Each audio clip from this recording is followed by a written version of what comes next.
अस्सलाम वालेकुम fourth year हम लोग पढ़ रहे हैं अपना 7वां चैप्टर जो कि पार्लियामेंट के मुतालिक है। पार्लियामेंट के हवाले से हम लोग अपने लास्ट लेक्चर में पढ़ चुके हैं कि पार्लियामेंट के दो ईवान हैं, ईवान ज़ेरी जिसको कि दारुल अवाम कहा जाता है और ईवान बाला जिसको कि दारुल उमरा कहा जाता है। दूसरी तरफ हम लोग ये भी पढ़ चुके हैं कि ये दोनों ईवान जो हैं वो आहिस्ता आहिस्ता रवायात के नतीजे में जो है वो बने थे कि उमरा ने अलग बैठना शुरू कर दिया था और अवाम ने अलग बैठना शुरू कर दिया था, जिसके नतीजे में दारुल अवाम और दारुल उमरा जो की शक्ल में दो ईवान हमारे सामने जो है वो आए। आगाज़ इसका हम लोग जान चुके हैं कि जमहूरियत का आगाज़ था। इसको दुनिया की सबसे पहली पार्लियामेंट कहा जाता है, पार्लियामेंटों की माँ कहा जाता है इंग्लैंड की पार्लियामेंट को। और इंग्लैंड में हम देखते हैं कि बादशाह ने जब अपने इख्तियारात अवाम को मुंतकिल करना शुरू किए हैं तो वहाँ से ही ना सिर्फ जमहूरियत का आगाज़ हुआ है बल्कि पार्लियामेंट का भी आगाज़ हुआ है। आज हम देखेंगे पार्लियामेंट की इक़्तिदार आला पर पाबंदियों के हवाले से। हम लोग पढ़ चुके हैं कि बरतानिया में हर चीज़ पर कंट्रोल जो है वो एक्चुअली पार्लियामेंट को हासिल है, क्योंकि पार्लियामेंट के ही रुकन होते हैं वज़ीर आज़म भी और उसकी काबीना भी। और जब तक वज़ीर आज़म और उसकी काबीना जो है उन पर एतमाद पार्लियामेंट को रहता है तब तक वो अपने ओहदे पर कायम रह सकते हैं। उसके अलावा अपने ओहदे पर वो कायम नहीं रह सकते। जब पार्लियामेंट चाहे अदम एतमाद का इजहार करके उनके ओहदे से हटा सकती है। जी, पार्लियामेंट पर पाबंदियों के हवाले से जब हम बात करते हैं, बरतानवी पार्लियामेंट की बर्थडे और इक़्तिदार आला की जो हमने हैसियत के हवाले से बात की, बाद सियासतदानों और माहिरीन इल्म सियासियात ने इसको हद तनकीद बनाया। उनका ख्याल है कि पार्लियामेंट अपनी अजीम हैसियत के बावजूद लामहदूद और मुतलक़ुल उनान मुकाम रखती है। इस पर कई पाबंदियाँ जो हैं वो आयद हैं जिनका एहतराम जो है वो बहर सूरत किया जाता है।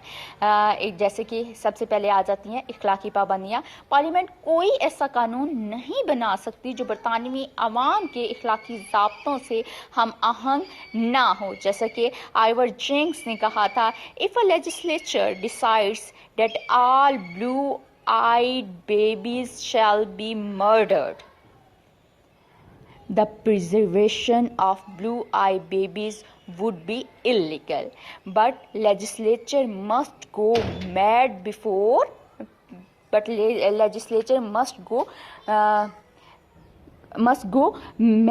made before they could add such a law। Parliament यानी कि इखलाकी हदूद क़यूद को कतई नज़रअंदाज नहीं कर सकती और ना ही अवाम की पसंद से लापरवाही बरत सकती है। जमहूरियत तो अवाम की मर्ज़ी का नाम है, इसलिए कोई पार्लियामेंट मंशा आम को कत्ल नहीं कर सकती है, यानी कि अवाम की राय को नज़रअंदाज नहीं कर सकती है। दूसरे नंबर पर हम देखते हैं कानून की हाकमियत। ये भी एक पाबंदी है पार्लियामेंट पर। कोई बरतानवी अथॉरिटी अवाम को इनके हकूक़ से महरूम नहीं कर सकती और ना ही कानून की इजाज़त के बगैर जो है वो सज़ा दे सकती है।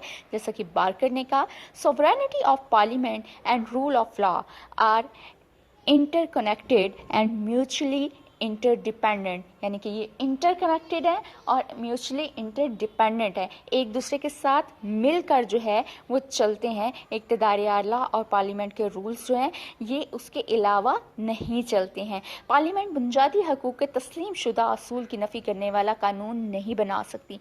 कानून की हाकमियत का पार्लियामेंट को हर सूरत लिहाज जो है वो रखना पड़ता है। तीसरे नंबर पर हम देखते हैं राय आमा। गो पार्लियामेंट को कानून बनाने के वसी इख्तियारात हासिल हैं, लेकिन वो हर सूरत अवामी राय को पेश नज़र रख के अपने कानून साजी के मुतालिक फ़राइज़ जो है वो अदा करती है। डाइसी अगरचे पार्लियामेंट की बालादस्ती का हामी है, लेकिन वो अवामी क़ुव्वत की अहमियत को महसूस करते हुए कहता है कि पार्लियामेंट कोई ऐसा कानून बनाना पसंद नहीं करेगी जिसके बारे में अवामी मुखालफत का गुमान होगा। अवाम अगर किसी कानून को नापसंद करेंगे तो कानून बनाने वाले अफराद जो हैं वो अपने अहदों पर फाइज नहीं रह सकेंगे। राय आमा से टकराव पार्लियामेंट के अरकान और काबीना को बहुत महंगा पड़ता है। किस तरह से महंगा पड़ता है कि पार्लियामेंट के अराकीन यानी कि दारुल अवाम के जो अराकीन हैं वो अवाम के वोटों से मुंतखब होकर इस मुकाम तक पहुंचते हैं। अगर वो अवाम की पसंद के मुताबिक जो है वो लॉज नहीं बनाएंगे तो अवाम उनको नेक्स्ट टाइम कत्तन इलेक्ट नहीं करेंगे। तो इस तरह से ये उनको बहुत महंगा पड़ सकता है। फिर हम देख रहे हैं बैनुल-अक़वामी कानून। बरतानिया ने अक़वाम मुत्तहिदा और दीगर बैनुल-अक़वामी इदारों की हम देखते हैं कि रुकनीत हासिल की हुई है, इसलिए वो बैनुल-अक़वामी क़वानीन का एहतराम करने का पाबंद है। वेस्टर्न गोल्ड माइनिंग कंपनी ने बादशाह पर एक दफ़ा मुकदमा दायर किया। अदलिया ने फैसला दिया कि बैनुल-अक़वामी कानून मुल्क के कौमी कानून का ही एक हिस्सा है, इसलिए पार्लियामेंट बैनुल-अक़वामी कानून से मुतसादिम कानून साजी का इख्तियार नहीं रखती। इसलिए हम देखते हैं कि बैनुल-अक़वामी कानून की पाबंदियों को भी इनको कबूल करना पड़ता है। तो 1931 से स्टेटस ऑफ वेस्टमिनिस्टर के तहत भी पार्लियामेंट के इख्तियारात को डोमिनियन के इलाकों के हवाले से महदूद कर दिया गया है। फिर हम देखते हैं रस्म व रिवाज। बरतानिया के सियासी निज़ाम जो कि रस्म व रिवाज पर के सहारे चल रहा है, अवाम इंतज़ामी ओहदेदार और मुकन्ना रसूमात का एहतराम करते हुए अपने फ़राइज़ जो है वो सर अंजाम देते हैं। अगरचे पार्लियामेंट किसी भी रिवाज को ख़त्म करके इसकी जगह कानून बनाकर राइज कर सकती है, लेकिन हम देखते हैं कि अमूमन वो ऐसा नहीं करती है। सदियों की तख्लीक करता रस्म व रिवाज का एहतराम किया जाता है। यूँ रस्म व रिवाज भी पार्लियामेंट के इक़्तिदार आला को लामहदूद हैसियत की राह में रुकावट बनते हैं। फिर हम देखते हैं तफवीज़ करदा कानून साजी। बरतानिया में पार्लियामेंट पर चूँकि कानून साजी का बहुत ज़्यादा बोझ होता है, इसलिए कानून साजी करते वक्त सिर्फ वो बुनियादी फ़ैसले करते हैं, लेकिन तफसील तय नहीं करते हैं। तफसील तय करने की ज़िम्मेदारी जो होती है वो इंतज़ामी महकमों के सुपुर्द होती है। ये डेलीगेटेड लेजिस्लेशन कहलाती है। इंतज़ामी ओहदेदार जब अपने इन इख्तियारात को बरोए कार लाते हैं तो अपनी मर्ज़ी करते हैं, जिससे हम देखते हैं पार्लियामेंट के इक़्तिदार आला को ज़रब लगती है। पार्लियामेंट एक नज़र में तो मुक़्तदर आला दिखाई देती है, लेकिन अमली तौर पर ऐसा नहीं है। वो इंतज़ामिया के हाथों मजबूर होती है और इंतज़ामिया जब इन कवानीन को नाफिज करने लगती है और इन कवानीन की तफसील तय करती है, तो इंतज़ामिया इनकी कुछ शक्ल भी बना सकती है, यानी कि एक्सप्लेन करने में ये उनको कुछ भी बना सकती है। इस तरह से हम देखते हैं कि तफवीज़ करदा कानून साजी की वजह से पार्लियामेंट के इख्तियारात महदूद हो जाते हैं।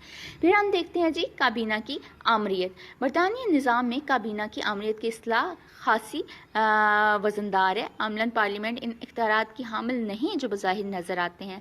पार्लियामेंट सियासी जमातों का कंट्रोल, जमाती नज़्म व ज़ब्त और पार्लियामेंट को इसकी मियाद की तकमील से पहले तोड़ देने का वज़ीर आज़म का जो इख्तियार है, जो काबीना को पार्लियामेंट से बालातर मुकाम दे रहा है। रमज़े मेयर का ख्याल है कि सारे इदारे और ओहदे काबीना के मुकाबले पर कमज़ोर हैं और मुल्क में वही कुछ होता है जो कि काबीना चाहती है। अगर हम इन सारी चीज़ों को देखें तो हम कहते हैं कि पार्लियामेंट अगरचे बड़ा मौसर और अहम इदारा है, लेकिन लामहदूद और मुतलकुल अनान हैसियत कतन नहीं रखता है।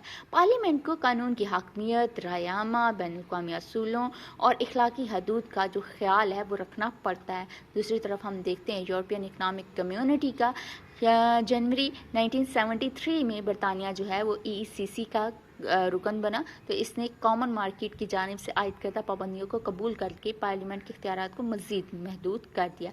यूरोपीय कम्युनिटी के फैसलों पर अमल करना बरतानिया के लिए अब लाजिम हो चुका है, यानी कि ये वो पाबंदियाँ हैं जो बरतानवी पार्लियामेंट पर मौजूद हैं और बरतानवी पार्लियामेंट इन पाबंदियों को कतन नज़रअंदाज नहीं कर सकती है, बल्कि इनके साथ रहते हुए उसको अपना काम जो है वो करना पड़ता है।